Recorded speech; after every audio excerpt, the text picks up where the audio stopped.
what was the thoughts running through your head the first time you heard the torture skit on 36 Chambers? I never laughed so hard in my life. Because that shit is wild. And I know it by heart. Yeah. And it was like one of those things where if I was in the car or I was with my parents, I just couldn't play that shit loud. Because I can't have them hear talking about hanging motherfuckers by their dick off a third-story building or whatever. So you laughed. Yeah. What? I can only imagine what that studio session was like, where these guys are just trying to one-up each other on some crazy. You can even hear them laughing. And yeah. I wasn't in the studio. Nah, but that's so you laughed. I just you always hear like back then I'm sure like especially during that time period, I feel like a lot more labels were like a little more like cautious. A lot more cautious. Even radio was a lot cautious. Like they were like, we had to explain to them what the Method Man record meant because they thought it was probably meth. Well, not only did they thought it was meth, they said something about I'm gonna stick it. They thought he was talking about it. He was gonna stick somebody up and just like right. Crazy. Was for you you end up with the Purple Tape. I think early on a lot of people probably coming out of 36 Chambers. Cream is the biggest record on that album, probably, right? If you had to pick one in terms of like commercial success, etc. But Method Man to me comes out of that album feeling like he's star. He's the Snoop of the East Coast, right? Was what did you ever try to work out having Tical? I didn't have the money. RCA said no. So then when we started talking about like who, like Jizza was going to Geffen. Yep. Meth went to Def Jam, and Yep. Dirty was at Electra. So I told Riz I want Ray. So we start negotiating, and RCA with $20,000 apart, and I go to the business fast person. I'm like, give him the $20,000, and she says, I'm tired of your shit. You're supposed to be on my side. And I take a chair. We're in the 36th floor conference room, and I'm literally facing this way, but this way is all glass. Right. And if I went through the window, it would have killed somebody. And I grabbed the chair, like while I was a lefty. I grabbed it with this, and then I turned around and I threw it through the glass door. And I was just like, we're talking about $20,000 to get this deal done. Yeah. And not $20,000 to pay for the album. We were $20,000 apart. But 20 grand apart to get the Yeah. But the relationship that me and Riz had, like we're supposed to be negotiating against each other. But I was like, from day one, we were always with each other. Let's figure this out. We were always aligned. And then the cops came, they arrested me. At the RCA offices. At the RCA offices. I got out immediately. Like, they gave me a fine, no bail, right? And then RZA called, he goes, we're going to be with you, but let's torture them a little bit, let them rate. So the Meth album, I just found out my girlfriend was pregnant with my first child. So I was like, I do need to get this done no matter what. And then Meth scanned 120,000 first week, which was crazy. And then here's the 20,000. And I was like, no, I sent a crazy, there were no emails at that time, but I sent a crazy note. Fax. Like, whatever was like, this is, we could have had this. Fuck you. Not the Method Man record, but right. I go, now it's going to cost us. So, and it cost us a lot more than 20. 3-4 times more. Right. Than the 20, just what we were actually offering at the beginning. And then beginning of the year, we said, all right, let's go. Can we get this? And I'm like, I'll figure out a way how to get it.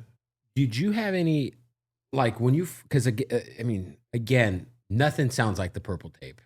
The Purple Tape is nothing like 36 Chambers. Obviously, there's the Purple Tape should have really been the second album, the 36 Chambers. Right. It felt like, just it's almost like when we think of the Marvel movies. Killer Mike said this about Run the Jewels, and his last album is his Logan project. But it really felt like its own like branch of like the Wu-Tang MCU, if you will. But when you like first sit with the album, do you understand like, because it's a pretty complex project. It's very, very like, it's different than 36 Chambers, but it is, did you understand like, yo, this might rival what we've already done with the first album. Yeah. So my thing was, Def Jam did 120 on Meth. Meth is like a son to me. We have the same birthday, everything. And a fucking superstar. If you ever watch that movie, The Show, you know, he's So that's my best friend who did the movie. Great fucking movie. So when I said he was somebody who lived on the first floor, that was him. Okay. When we moved to 4605 Coang. I had it on VHS. Right. So we all I said, we got to beat 120. We got to beat 100. Not against Smith, but against Def Jam, and we did 130. So you guys got it. That's crazy. Then I wrote another "fuck you" letter to RCA. When the shark, the biting N-words skit is on there, do you try to like talk them out off the ledge with that sort of thing? Or is it like, did you guys feel that way? Like, no, I mean, at the end of the only thing that we had, they wanted to name the album Wu Gambinos. And we get a phone call from the Gambinos. If you're going to use that name, we want half. Yeah. I mean, obviously they ended up like loosely using Wu Gambinos as a song. Right. But they were cool with that. If you're going to name it. So the story, they reached out to my dad. Okay. Your dad would be the guy to get that call. And my dad lived in Long Island, and he says, "I need to see you tonight." And I'm saying, like, what the fuck did I do? Right. Like, are you coming? And he goes, "No, you come to see me." Now I'm just like, what's going on? What's going on? I said, am I bringing Nicole and Alex? Alex is now a month old. Right. He goes, "No." So I'm like, right. So I call somebody. I'm like, "Do you know anything what the hell, like, what's going on?" He goes, "No, but he told me to come to the house too." So I'm just like, there's more than one of you going to the house. So I take a ride to Long Island. "What's up?" He goes, "So and so called. An artist named Raekwon. You want to name the album Wu Gambinos?" I'm like, "Yeah, I think we got him." Like, "What's the problem?" He goes, "They want half." I'm like, "Who?" He said, "So and so." And I was like, "You got to be kidding me!" Like, I got pissed at my dad. I was like, "Is this you pulling some shit like so you could eat off this?" Which is a fair question, right? And I'm like, "That's fucking crazy." Said, "All right, I'm just gonna name it something else." That's wild. You know, it's interesting because it's like back then, like you would think when everything was like super active with the mafia, that probably happened more than we realized. Right? I don't know. I mean, like there was no issue. They didn't like jam. "Oh, you got to keep the name." Like not like. Because I know recently, like Burner named the album Gotti, but he only did it because he called the family, got the green light, didn't want to do it without their. But like, I wonder what Irv did. True. R.I.P. Yeah, no, that's true because I mean, I feel like he didn't necessarily become like a super public face up until I feel like the Gotti stuff was already kind of put to rest. Mm-hmm. Yeah, so I mean, I don't know. Like once we called it something else, like right, we didn't have. It didn't matter. Yeah.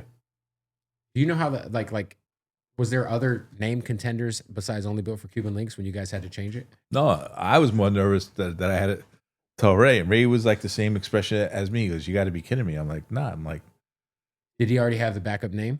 He came with the name the next day. So I mean, I'm sure he. That's amazing. That's crazy. Yeah, it's wild because I feel like, you know, there's so many. There's like 36 Chambers is like put it on the mantle. It's like the precipice of Wu-Tang, and it, to me, you know, it's one of the greatest albums of all time. But man,